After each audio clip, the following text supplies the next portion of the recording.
Welcome to Feminist Utopia, a podcast that explores what a world would look like if there were no gender roles, where women and men are equally valued and respected in society.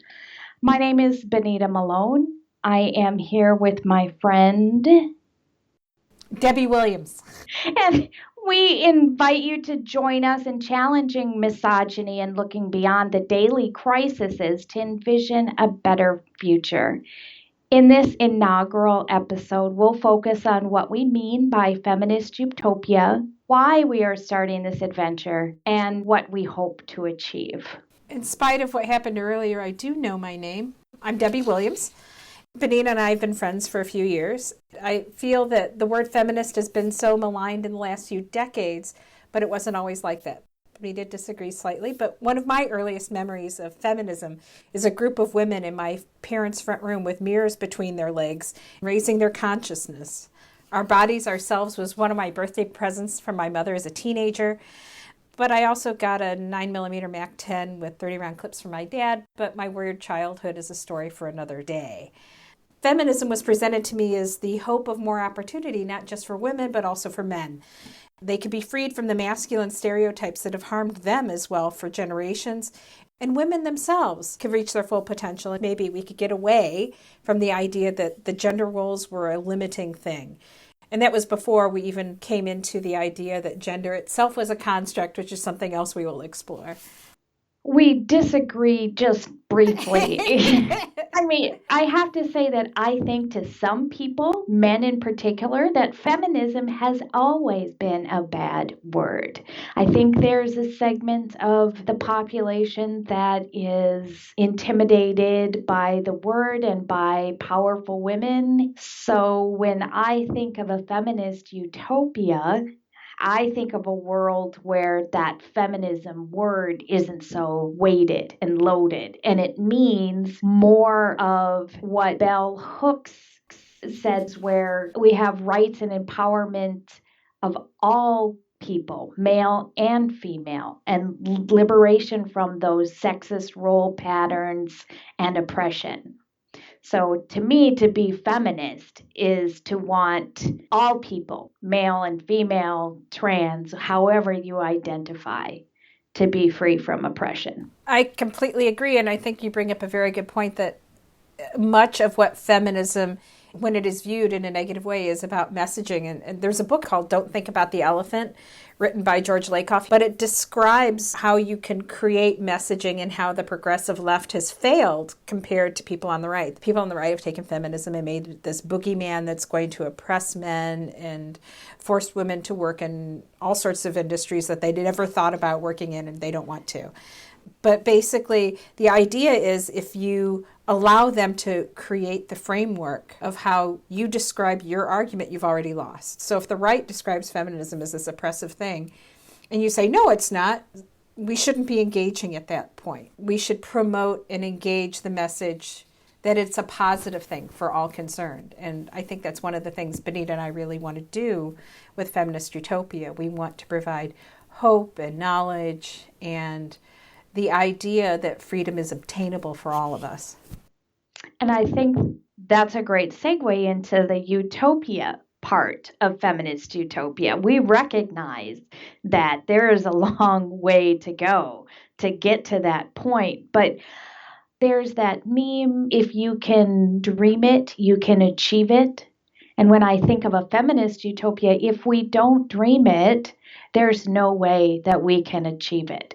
So my vision of this podcast is a safe space to dream and think and get outside the box and explore what a real utopia would look like, where all women are empowered and the differences among women, race, sexuality, economic status, nationality, religion, language, all of their intersectional issues are empowered.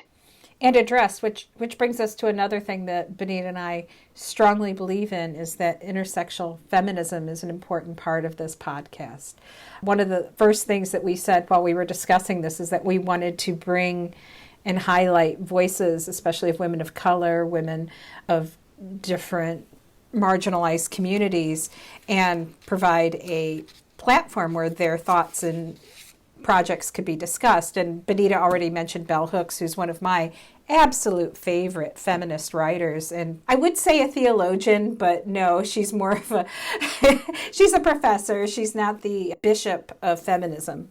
But she is a Black woman that has written extensively about Black feminism and how white feminism has failed that. Benita knows more about how the term intersectional feminism was actually coined. I believe that was Kimberly Crenshaw that coined that term. I think a big part of where we're coming in is that we recognize that both of us are privileged in a number of different ways. Just being white, economically stable, in loving families with stable households. So this podcast, we know, comes out of a place of privilege, and we hope to bring in people that maybe don't have the same kinds of privilege and give them a voice. We strive towards intersectional feminism, but we don't presume to call ourselves intersectional feminists. Like Benita said, we come from tremendous places of privilege in many different directions. I grew up in a 2-parent home, attended private schools, went to college, and like Benita said, we're privileged in many ways. And I think that white women that claim they're intersectional feminists are kind of stepping on the toes of the women that are dealing with intersecting oppressions. We strive towards it. We are not intersectional feminists ourselves, and as white women, I don't think that's really our place to give ourselves that label. Agreed. And again, I go back to Bell Hooks, and she talks about privilege, and having privilege isn't in itself bad. What really matters is what we do with that privilege. And we have to share our resources and take direction about how to use our privilege in ways that empower those who lack it. So this is a constant learning process. I know that I have biases that I don't even know that I have. This is kind of an exploration and an experiment, and we're going to be learning together about feminist issues and equal rights issues and social justice issues. And we hope that our explorations are entertaining and that you will want to come on this journey together with us. This journey isn't just about listening to us talk, because that would be boring. Benita and I both are completely appalled by our current political environment. What we want to do is empower people to create the change in their own communities as well. So one of the things we are going to be doing with this podcast is finding action items that you can help use to build your own feminist utopia in your own communities or in our own country or in your own school or your own workplace. And I'm most excited about that. Benita and I are doers. We met when we were working together at the Humanists of Houston on the board there. And one of the things that Benita and I bonded over was the fact that we're both doers. We like to get things done. We like to help change things. We knuckle down and get the work done. So it got to the point where we didn't feel like we were effective in making change, and that we didn't feel like there was a space for us, that we weren't valued and appreciated for the work that we were doing. That is the insidious part of misogyny. It is like the air we breathe. It is all around us. It's that cultural phenomenon that enforces gender norms and the policing of women's behavior. And unfortunately, in the community that we work together in, despite that humanist label, we still experienced a lot of patriarchy, misogyny. They're just endemic. So we want to shed a light on that. You can't fight it if you don't recognize it. And sometimes I think it's so common that we don't even recognize it, and that we participate in it in some ways as well. It's very interesting. Going back to George Lakoff's book, Don't Think of the Elephant, he uses a story of pretending there is no elephant in the room and how eventually everybody will pretend there's no elephant in the room. So does the elephant even exist? And that is something that I think people dealing with race, certainly people dealing with gender, people dealing with sexuality, have been erased in not naming the elephant in the room. I'm bothered by the pejorative nature of saying the elephant in the room, but I think naming it allows us to change it. And change is a large part of why we're doing this podcast. We believe that change is important. We believe change is coming, and we want to help make it come faster. We have so many ideas of all these things to talk about, too. Right. And the other piece of this is that we believe that change is possible. Yes. And it isn't always easy to keep that positive attitude. So we are here to build each other up and to encourage each other and to remind ourselves that change is possible. There's a lot to be concerned about right now, especially, reproductive rights are severely under attack right now. But one thing that is encouraging is with the election recently, at least in Texas, one of the authors of the bathroom bill, got defeated. So I'm optimistic that maybe we'll see that Houston Equal Rights Ordinance come back into play now in this next legislative session, and maybe we can actually pass it this time.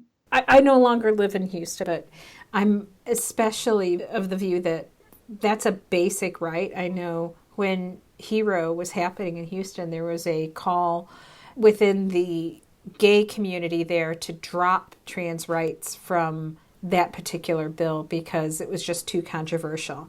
And that was, 3 years ago now?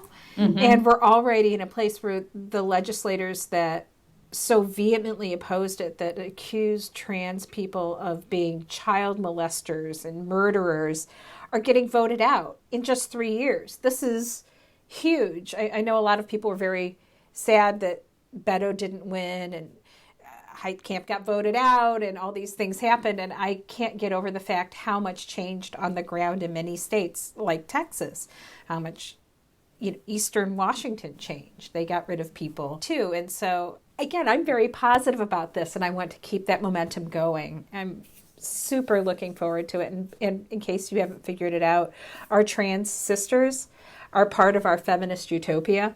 Our trans friends are part of our Feminist Utopia. We believe Feminist Utopia has to include liberation for all. And our gender nonconforming folks are welcome here too. And heck, if men want to listen, we're not going to kick them out either. Because we really are all on the same side. It's not a zero-sum game. Equal rights improves all of our lives. That's one frustrating thing I've never understood is how some people think that giving rights to one person takes rights away from themselves. What do they say? A rising tide rises all boats or something? I honestly think, having had discussion with people that I'll just call white oppressors, just cut straight to the chase, that they feel that losing their privilege equals oppression to them. And I'm not really interested in trying to address those folks. This is more of a positive place, and if they want to argue, there's always Reddit or 4chan or Facebook. I want this to be a safe place where we can discuss how to move forward. We are moving forward. And I don't know if those people are ever going to be along on this journey. We aren't catering to them, I guess, is what I want to say. Not only are we not going to cater to them, we're not going to engage in arguments or discussions about someone's right as a basic human being. Save those comments for someplace else. We do want to hear from people, and as we go on this journey, I hope that people will share their ideas of what a feminist utopia looks like to them, and also what topics you're interested in. A couple of topics that we're really interested in coming up. Obviously, we've touched on politics. That's huge in our world. Also, I think it's an area where we can really make a difference. So we're going to get deeper into that. The Me Too movement is still very powerful and emotional. There's a lot to explore in that area. and also women in religion. I think Benita and I both have very set views of that. We came from different religious backgrounds. I was raised Jewish and Benita was raised Catholic. But working within the humanist community, which is a largely atheist, secular community, we got to hear a lot of different stories and about how religion has changed the lives of women and many times not for the better.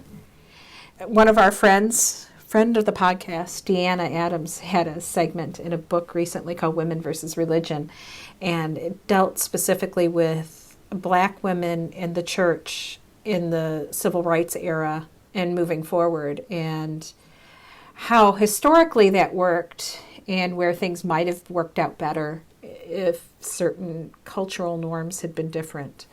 We're definitely going to be talking to her to learn more about that. Deanna's an awesome person.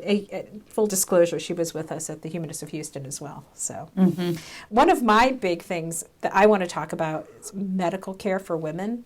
How it's expensive, how it's difficult to get, how women are dismissed. And it's very close to my heart because I had a very good friend decide not to treat her cancer. And maybe it ties into the religion because she thought she could have it healed through faith.